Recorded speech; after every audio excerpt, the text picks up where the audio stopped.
Bonjour, mon nom est Marc-Alexandre Prudhomme. Je suis un chargé de cours en éducation à l'Université de Montréal. Je suis également un éducateur au centre éducatif Agile Mont-Libre ici à Montréal. Aujourd'hui, je vous fais une vidéo, dans le fond, là, dans la série que j'essaie de faire là, de réflexion incomplète en éducation, pour introduire l'idée d'unschooling, entre autres là, aux parents qui amorcent une quarantaine là, à cause du coronavirus. Ben,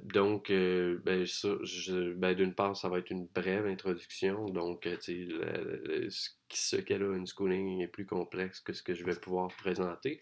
Fait que je vais commencer par présenter un peu là, quelques différentes raisons pour lesquelles ben, vous pourriez bénéficier, ou surtout vos enfants pourraient bénéficier là, que vous essayez de faire ça pendant la quarantaine. Puis après ça, je vais discuter là, un peu là, de comment ça peut fonctionner, à quoi vous pouvez vous attendre. Puis je voulais terminer là, avec quelques petits avertissements là, en lien avec ben, l'éducation, coronavirus là, et d'autres petits sujets là, dans ce sens-là. Ben, tu sais, les premières choses avec lesquelles je voulais commencer, c'était l'idée de genre, tu sais, s'il y avait des signes qui pourraient vous indiquer que ça pourrait être quelque chose dont vous pourriez bénéficier là, d'explorer là, le unschooling. Donc, si vous avez des plus jeunes, je vous dirais, en tout cas, je suis très confiant que si vous avez un ou des enfants pour qui ça fait très longtemps que vous les avez pas entendus rire au point d'avoir un hoquet, puis là, ça, j'emprunte là, une expression du livre de Marilyn Rowe. Ben, je vous invite là, à justement là, faire l'essai. Puis, en tout cas, c'est un signe parmi tant d'autres. Puis si vous avez des plus vieux, là, donc je sais pas moi, des jeunes de 12 ans et plus, ou quelque chose comme ça, puis la majorité du temps qu'ils sont à la maison, ben, tu sais, ils essaient de vous éviter ou sont isolés dans leur chambre, quelque chose comme ça, ben, c'est probablement quelque chose dont vous pourriez bénéficier de commencer à essayer. C'est sûr que, tu sais, plus on commence tard, plus on commence avec des jeunes plus âgés, plus les relations ont eu le temps d'être houleuses, et ainsi de suite, plus ça peut prendre du temps avant de voir des résultats qui peuvent vous satisfaire. Néanmoins, là, je vous invite à faire l'essai. Une autre des raisons, ben, en fait, dans les raisons pour lesquelles je trouve que ça peut, ben, tu sais, je vous invite à l'essayer, c'est entre autres en lien avec le niveau de stress des jeunes. Bon, il y a eu différentes recherches qui ont été faites là, dernièrement. Là, il y a un article de Peter Gray là, dans lequel il cite là, différentes de ces recherches-là où est-ce qu'on semble identifier que ben, je pense que c'est la majorité des jeunes qui semblent vivre du stress sur une base quotidienne. Puis que je pense que c'est quelque chose comme 27% des jeunes qui vivent du stress extrême, en général. À moins que je me trompe, là, mais de ce que je comprends, là, de ce qui est indiqué aussi, c'est que l'endroit où est-ce qu'ils sont, où est-ce qu'ils vivent le plus grand stress, c'est à l'école. Puis je pense que dans le fond, c'était en se basant là, sur ce que les jeunes pouvaient mentionner. Là, donc, je pense que c'était comme 93% des jeunes semblaient dire que c'était l'endroit où ils vivaient le plus de stress ou quelque chose comme ça. Le chiffre, là, je vous invite à pas nécessairement vous y fier, là, mais c'est un gros chiffre du genre. Fait que c'est peut-être 86, c'est peut-être 94.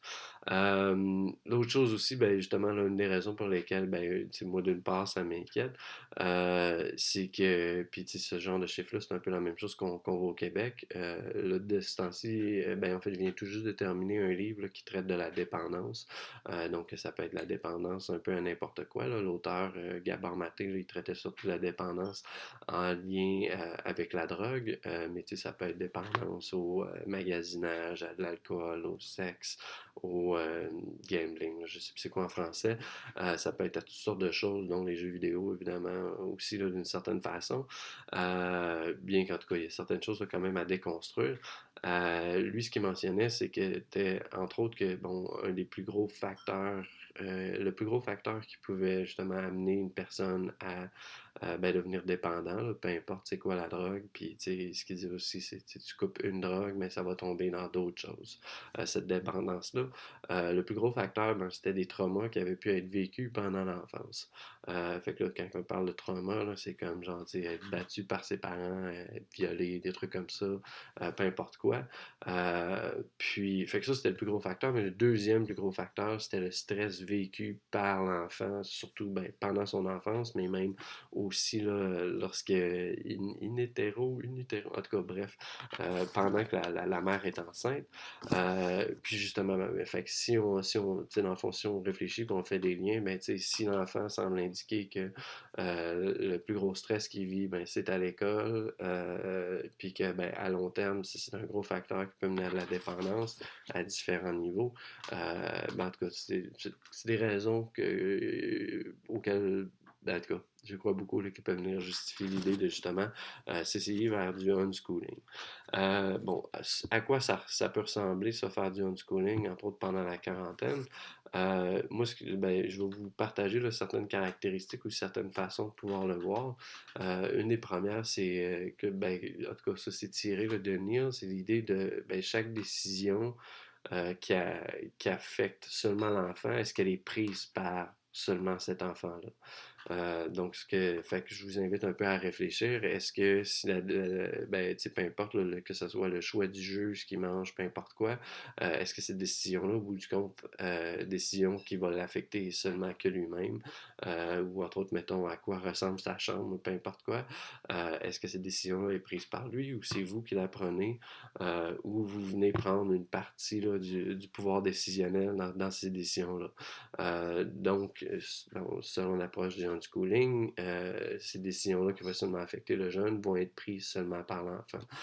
Fait que Neil, ce qu'il aimait bien à dire, c'est que genre, tu sais, ce qui était chez lui, les corridors, la salle à manger, la cuisine, puis tout ça, ben, ces décisions-là étaient prises en commun avec la famille, alors que ce qui était la chambre de sa fille, ben, c'était sa fille qui prenait ces décisions-là, que ce soit la couleur des murs, le niveau de propreté, et ainsi de suite, dans la mesure où ce que ça vient pas affecter ben, justement, le restant des lieux.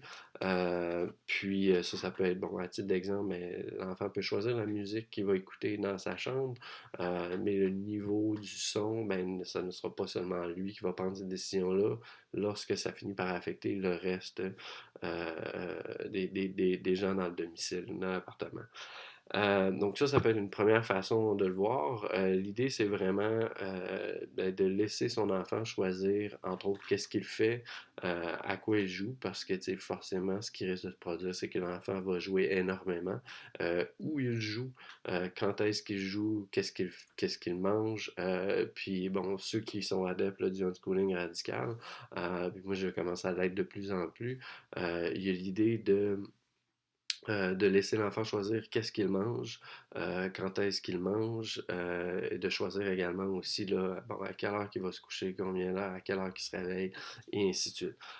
Puis ça, c'est des choses qui, selon moi, vont aider au niveau du stress de votre enfant énormément. Puis fort probablement, ben, puis là, ça, je vais y revenir, mais tu sais, dans les premiers jours, on voit certaine quantité d'excès, ben, en tout cas d'excès, mais qui sont à expérimenter pour que l'enfant finisse par dire ah, ok, j'ai juste dormi 3 heures la nuit passée, puis je me suis couché à 4 heures.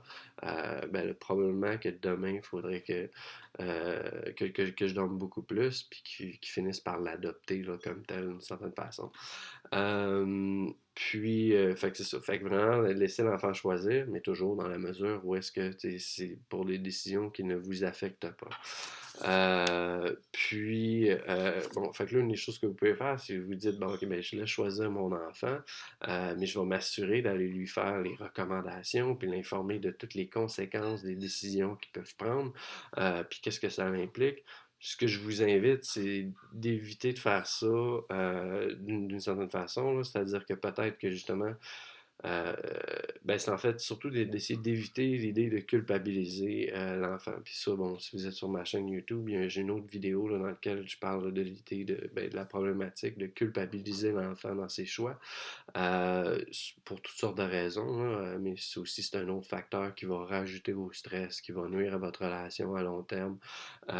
Puis, en tout cas, bref, je vous invite à l'éviter. Par contre, une de mes suggestions, c'est de partager l'information qui vous tient à cœur par rapport à une décision que votre enfant peut prendre une fois. Donc, vous savez qu'il a entendu.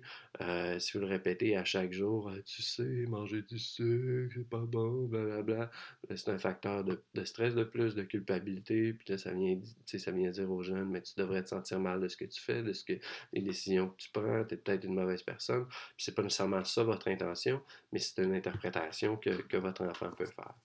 Une autre façon que j'aime bien de voir justement l'unschooling que je partage souvent, c'est l'idée c'est un peu comme si jamais vous avez écouté la vidéo du thé là, sur le consentement par rapport à des relations sexuelles, mais c'est de suivre un peu la même approche. C'est-à-dire que si vous proposez du thé à quelqu'un puis qu'il le refuse, mais vous n'allez pas aller faire du thé. S'il a refusé, vous n'allez pas faire le thé puis lui mettre dans la bouche. Je sais pas, là, si, en tout cas, il y a toutes sortes d'éléments dans la vidéo thé, c'est-à-dire si vous avez proposé du thé, la personne a dit non lorsque vous l'avez proposé, mais vous ne retournez pas lui demander si elle veut du thé 2 minutes après et 3 minutes après, puis vous continuez pas à le faire. Fait qu'il y a un peu comme cette comparaison-là. Fait que ça, c'est quelque chose qui d'une certaine façon, là, peut vous aider à naviguer comment vous approchez votre jeune. Sinon, bon, une des raisons là, pour laquelle j'aime beaucoup l'approche du unschooling, c'est entre autres pour comment ça peut bonifier ou enrichir la relation avec les parents. Parce que l'idée, c'est que moi, mon souhait, du moins par rapport à ma fille ou par rapport à les jeunes avec qui je travaille, c'est qu'ils puissent avoir accès à mes idées. Puis si jamais ma relation avec eux devient si mauvaise qu'ils ne veulent plus me côtoyer, ben là, ils perdent complètement accès à mes idées. Mes idées par rapport à toutes sortes de choses. Fait que l'exemple que j'aime bien donner, là, c'est comme lorsque vous étiez jeune puis que vous mangez à la cafétéria, ce qui s'est arrivé souvent, vous avez mangé avec votre prof de maths. Probablement pas. Moi, j'avais pas nécessairement des si bonnes relations avec tous ces enseignants-là.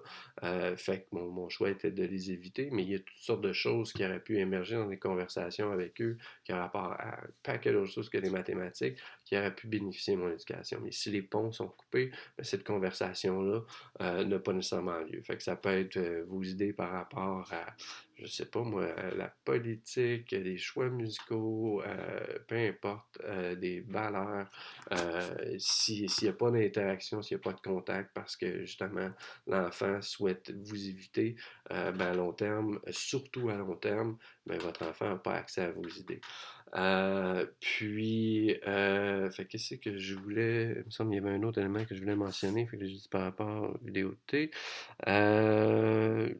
Oui, fait que dans le fond, une des suggestions que j'avais, entre autres, pour pouvoir faciliter ça, parce que c'est sûr qu'à court terme, c'est pas quelque chose qui se change super rapidement, super facilement. Mais moi, c'est la suggestion que je fais à peu près entre autres, à tous les nouveaux facilitateurs qui viennent, nouveaux éducateurs, éducatrices qui viennent travailler à mon libre. C'est l'idée pour comme créer ce premier contact-là avec l'enfant, c'est-à-dire de construire cette relation-là, c'est d'essayer de venir parler autant que eux autres vous parlent.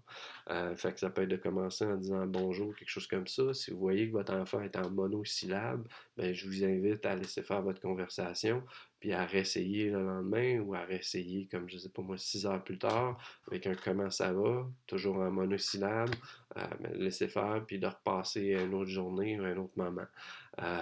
Mais si par contre votre enfant vient vous voir, vous parle beaucoup, ben là, vous pouvez continuer la conversation, justement là, partager vos idées, mais toujours dans la même mesure qui semble y avoir intérêt. Puis donc, bon, l'idée de genre à quel point l'enfant vous parle, donc si c'est 50-50, ben, ça peut être une façon de voir les choses qui vous indique que votre enfant est intéressé de continuer dans la conversation, mais surtout que genre à long terme, il va vouloir continuer d'avoir accès à vos idées. Fait que comme je dis, si c'est pas le cas, de respecter ce choix-là, puis en respectant ce choix-là tranquillement, mais ça va finir par augmenter là, la fréquence à laquelle il va vouloir discuter avec vous.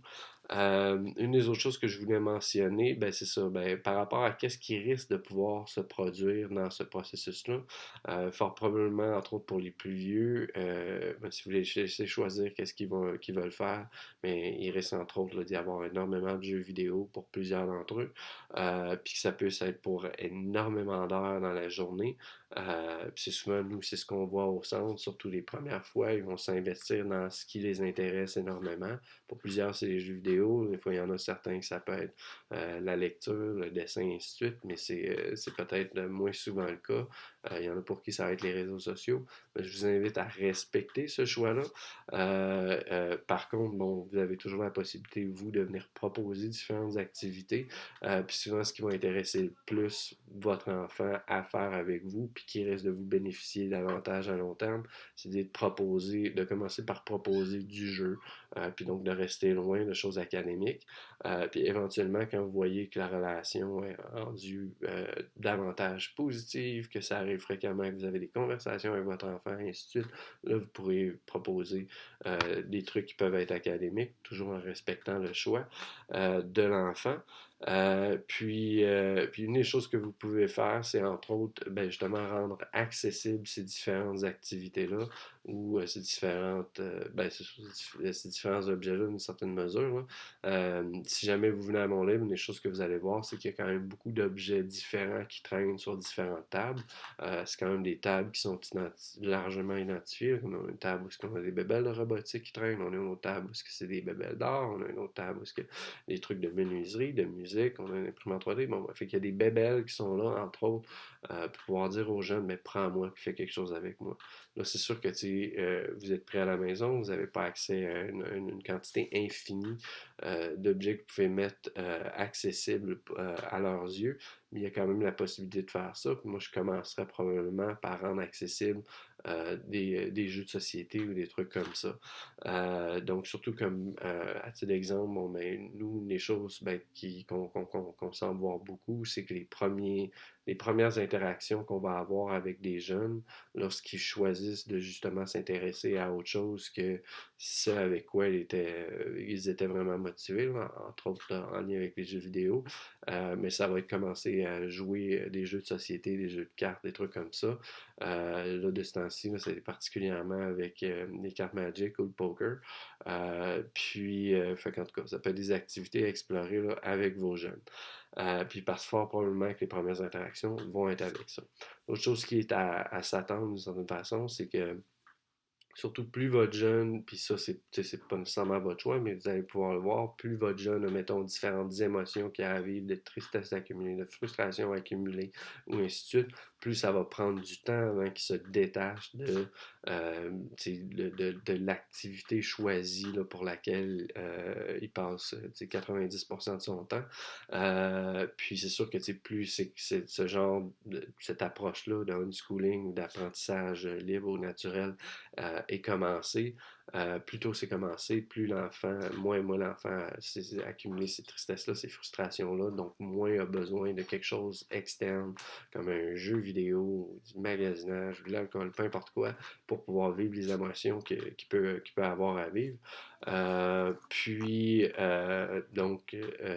Fait que ça, dans le fond, c'est quelque chose à quoi vous pouvez vous attendre dans la mesure où est-ce que justement, si vous commencez tard, mais ça peut prendre, comme un 6 mois, ça peut prendre un an avant que votre enfant finisse par commencer à s'intéresser à d'autres choses, mais c'est quelque chose que nous, selon notre expérience, qu'on finit par voir, là, à part dans des cas là, un peu, dans les cas où on a des jeunes qui ont des besoins assez particuliers, si on veut. Là, je voulais terminer là, avec quelques petits avertissements. Un premier, ben, c'est que d'une part, si vous choisissez d'essayer le homeschooling un peu comme je vous l'ai présenté là, dans le cadre de la quarantaine, là, en lien avec le coronavirus, ben, je vous invite à garder en tête que vous n'avez pas l'expérience complète du homeschooling dans la mesure où est-ce que vous êtes limité à ce qui peut se retrouver à l'intérieur des murs de votre domicile. Fait que c'est sûr que la conversation avec le facteur, la conversation avec l'épicier, et ainsi de suite, le jeu avec les amis du quartier est demeure moins accessible, le voyage n'est pas accessible, peu importe quoi. Aller visiter des musées n'est pas accessible. Fait que, bon, ce qui sont des choses qui peuvent faire partie là, euh, d'une manière assez intégrale de l'expérience qu'un jeune qui peut faire du unschooling. Fait que ça, c'est un premier investissement. L'autre chose que je voulais faire, c'est davantage là, en lien avec le coronavirus. Donc là, je fais juste partager deux problèmes pour lesquels j'ai aucune solution. Donc, je suis un peu juste en train de chialer. Pas nécessairement chialer, mais je souhaite qu'on puisse nommer ces problèmes-là pour commencer à se pencher puis essayer de trouver là, des solutions. Un des premiers que je vois, c'est qu'entre autres, si vous faites partie de cette conversation-là, de comment je peux me préoccuper de l'éducation de mon enfant pendant le coronavirus, tout comme moi, c'est que vous êtes dans une situation qui est quand même privilégiée, puis que c'est pas tout le monde qui, justement, là, ont cette possibilité-là pendant la quarantaine, dans la mesure où est-ce que, il y a plusieurs familles où est-ce qu'ils vont vivre, chèque par chèque, ou donc au jour le jour, là, en termes de revenus financiers, puis qui peuvent pas d'avoir un peu le privilège de se dire, ok, ces semaines-ci, c'est des semaines où est-ce qu'on va pouvoir se lancer dans un petit projet personnel, ou quelque chose comme ça, ou faire plus de yoga, et ainsi de suite. Fait qu'il y a un peu cette question de privilège-là, pour laquelle j'ai aucune solution, mais du moins que je souhaite pouvoir lancer. Puis l'autre, c'est entre autres de lancer la question, par rapport à l'idée où est-ce que là présentement on a énormément d'enfants surtout, mais de femmes aussi qui sont pris dans le domicile, puis pour lesquels c'est un des milieux les plus dangereux dans lesquels ils peuvent se trouver. C'est une infime proportion de la population, du moins j'ose espérer, mais c'est quand même, en tout cas, c'est fort problématique, entre autres pour ces gens-là. Fait que je ne sais pas quoi faire par rapport à ça là, dans le contexte de la quarantaine, mais du moins, je voulais lancer la question. Fait que je termine un peu là-dessus. Là. Donc, comme le titre là, de la vidéo, là, c'est une réflexion qui est incomplète. Il y a toutes sortes de choses qui peuvent être ajoutées, puis des façons d'améliorer ce que j'ai pu proposer. Fait que je vous invite un peu à réfléchir là-dessus. Si jamais vous avez des questions, vous pouvez les laisser dans les commentaires. Puis si jamais, bon, vous avez été intéressé par ce que j'ai pu partager ici, là, il y a, je pense, deux autres vidéos pour l'instant là, sur la chaîne YouTube. Avant, je faisais certaines de ces vidéos-là en Facebook Live sur la page Facebook du Centre éducatif Mon Libre. Fait que si vous allez sur Facebook puis vous cherchez pour Mon Libre, MONT-libre, vous risquez de pouvoir trouver là, certains de ces Facebook Live-là qui traitent de différentes dimensions, que ce soit de l'apprentissage initié par l'enfant, l'unschooling ou entre autres là, des écoles démocratiques. Donc merci à tous, là. Bonne quarantaine.